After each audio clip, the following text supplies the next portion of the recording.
Hi class. My name is Charlene, and this is my capstone presentation for Management 700 on corporate strategy.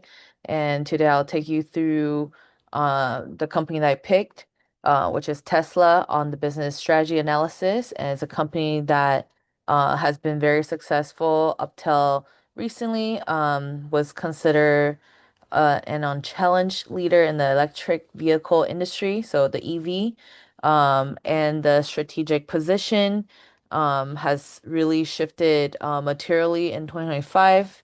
And over the next 15 minutes, I'll be sharing what the integrated analysis shows and what I believe Tesla should do next. So here is the roadmap for the presentation. I'll start with why this analysis matters right now, and then I'll walk through the four analytical lens of the capstone requirements, so which is the market analysis, industry analysis, financial analysis, strategic analysis, um, and so that is the first section to the fifth section. Um, and I'll close with four concrete recommendations and expand into the impact scenario and um, to help you understand why Tesla is no longer the company its story assumed that it is, and its strategy really needs to catch up with the reality. So why are we doing this analysis right now is that Tesla's 2025 result really marked a turning point for the EV industry. First is um, about I think in 2025, Tesla's vehicle deliveries fell to 8.6%. This is showing that there's a second consecutive annual decline since 2024. And BYD, which is a main competitor, really passed Tesla to become the world's largest battery electric vehicle seller. It has delivered 2.26 million BEVs against Tesla's 1.64 million. And the operating margins here is showing that it has compressed down to 4.6%, which is roughly a quarter of the peak margins from 2022. That was 16.8%, which is a significant decline. And in the US specifically, Tesla's market share dropped from around 80% in 2020 to roughly 38% in August 2025. Um, and underneath here is the purpose statement at the bottom of the slide is really the frame for everything that follows. We're integrating the four analysis, which is the market, industry, financial, strategic analysis, into a master plan that will support Tesla's long-term growth, making sure that the operating margins are not lowering further, and then we're also repositioning Tesla for the long-term profitability. And in terms of market analysis, there are three findings. First, on the customer segmentation, Tesla's early adopter base has largely been converted.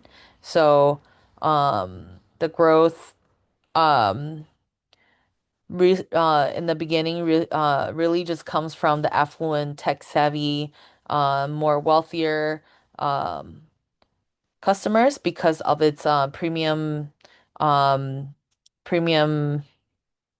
branding. And right now, since the competition has entered the market, now it's slowly converted. Growth now depends on reaching the price-sensitive mainstream buyers in especially in Q4 of 2025, the Model 3 and Model Y have accounted for 97% of the deliveries. The mix really has narrowed even as the company has become more accessible to people. And second is the market trends. The EV market is still growing globally. However, the growth is shifting away from Tesla. There are a lot of competition in the market, especially with European registration fell to about 39% in the first 11 months in 2025, and the U.S. federal EV tax credit um, expired in the late 2025. So not only is that, they also changed a policy on people not being able to, the Tesla drivers no longer able to drive in the carpool lane. Um, and third is the market positioning. So Tesla's vertically integrated ecosystem still is pretty good. So, however, each pillar has weakened over time. So here is the vertical integration, supercharger network, and over-the-air software. All of these, BYD has achieved, but with significant lower cost, and the North American charging station has also diluted the supercharger exclusivity, and the brand has become more entangled with the CEO Elon Musk public persona, especially when he has become more involved in the politics and people have different feelings about him. With the industry analysis on the left, pastel factors um, that most affected, they're most affecting Tesla right now, especially with politically, the headwinds from the expired EV tax credit, economic pressure from interest rate and raw material costs are getting really expensive, and the social polarization, specifically around Tesla brand technological catch up by many competitors. They're all and then also the rising legal scrutiny on autonomous driving. On how safe it is and how good it is. They all continued to become something that they really have to face in general. And on the right, for Porter's five forces, competitive rivalries is high and intensifying, especially with BYD's lead is now a fact, not a forecast anymore. The buying power is also is rising because consumers have credible alternatives at every price point. They no longer have to pick Tesla. And supply power is moderate, and Tesla's scale helps to insulate it. The threat of new entrants is moderate but real, especially from the Chinese manufacturers expanding internationally. The structural attractiveness on in the EV industry, especially for Tesla, has declined relative to the mid um 2010s, and above average profitability will require advantages competitors can not easily match. So, um, so the gas car still um owns the main market, with mobile as a service also emerging. And next is the financial performance. It tells a clear story here. The chart on the left shows revenue from 2021 through 2025. Tesla really grew rapidly through 2023, from 54 billion to all the way to 98 billion. And this is a great outlook. But however, we're starting to see a decline in 2025. It has declined to roughly $95 billion dollars. The first, this is the first annual revenue decline in the company's um, mass market history.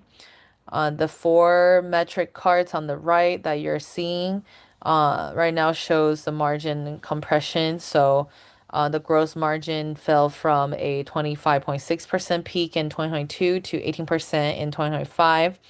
The operating margins collapsed from 16.8% to 4.6%, and return on equity sits at roughly around 4.2%. And this is near the 10-year median and far below historical peaks. And um, the one bright spot is the balance sheet. So we're seeing the current ratio is 2.16 and the long-term debt is minimal. So this really gives Tesla a financial flexibility to execute on the recommendations I'll be presenting shortly. Next is the SWOT analysis and viral analysis. Virio analysis. Um, So strength for Tesla is in its vertical integration, the supercharger network, software capabilities, and balance sheet strength. It's got a lot of financial power. And the weakness has become more visible. So especially the aging product line, the Model 3, Model Y, and the CEO Link brand risk. So with the CEO Elon Musk being so involved in the politics in the recent years, has made people feel some type of way. So sometimes it can add to the strength, or a lot of times is weakness. Opportunities cluster around a lower price vehicle, energy storage, um, and emerging markets. So something like Southeast Asia, Latin America, India is are the places that Tesla has yet discovered, and so there's still a lot of opportunities for them to expand their market into those areas. And also the software subscription model, they have a lot of opportunities they can utilize to make extra income. And selling the OEM battery to competitors is also another option for them to have for them to generate continuous income. And threats are the material, so BYD and other Chinese OEMs, regulatory tightening, reputational headwinds, the are all of the threats that Tesla is facing. Um, and and yeah, so there's also stricter rules on autonomous driving vehicles. And so on the right, we're seeing the Virio panel. And this is one of the most important key takeaway on this slide. So there are only two resources, a manufacturing scale and the fleet data advantage. Um, so because it's still very hard for competitors to replicate, and also with Tesla always uh like capturing people's data, so the driving data, it has they're working towards the full self-driving AI, and that could become very, very powerful, and can sustain um a competitive advantage for Tesla. However, the battery powertrain, supercharger network, and brand equity, those have slowly eroded. So strategy need to be built on what's actually still viable for the brand. And the strategic recommendations here, I have four recommendations. Um, so first is push for lower price vehicle. So Tesla could start targeting the wider audience by offering a sub 30,000 base price for its customers. And this is the single most consequential product decision that Tesla has faced, because it expands its addressable market and respond directly to BYD's lower cost models. And we're already seeing that the resale value for Tesla cars are quite low, um and also um the second is the diversify beyond um automotive. So what Tesla could do is scale its Megapack or Powerwall battery. They could try to push for utility contracts and supply OEM batteries to other competitors, or even use the FSD subscriptions that they're already using, and NACS access for recurring revenue. And third, they could expand in emerging markets through localization products, production in Southeast Asia, Latin America, and India. So all of these could, one, reduce logistics, and second, lower the risk for tariffs, and rebalances the over reliance on the US market as well as the Western Europe market. And fourth is the to separate brand from CEO's persona. So because historically we're seeing that even though CEO persona can help with brand recognition and brand recall, but the evidence from 2024 to 2025 shows that the reputational damage is producing more harm than help. And the expected impact under three scenarios through 2028. And here's the outlook.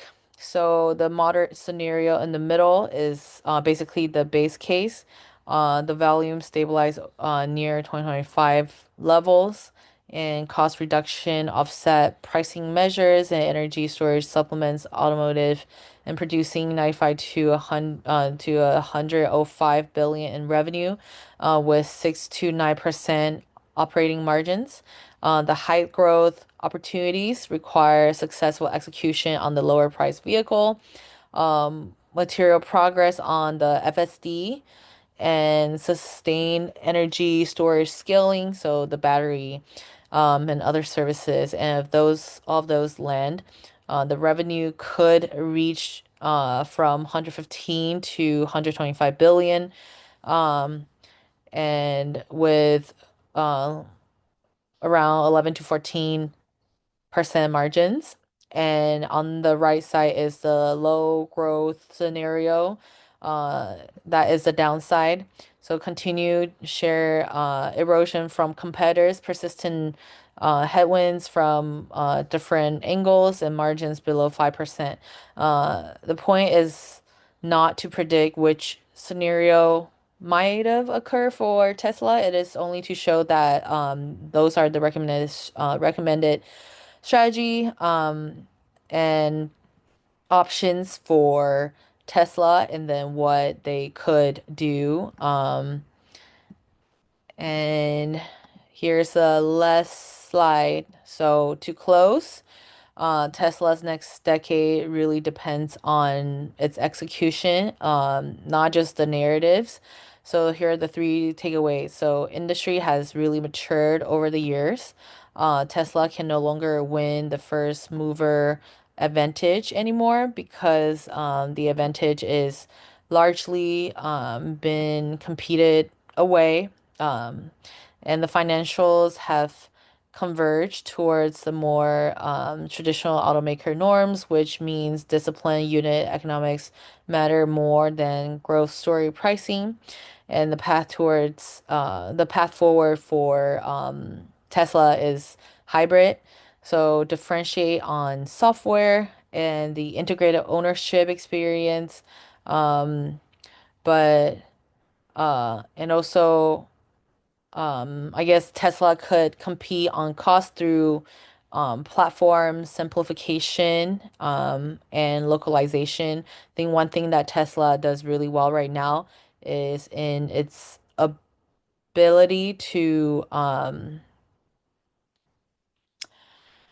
really like speed up the process for a purchase and make it simple for people.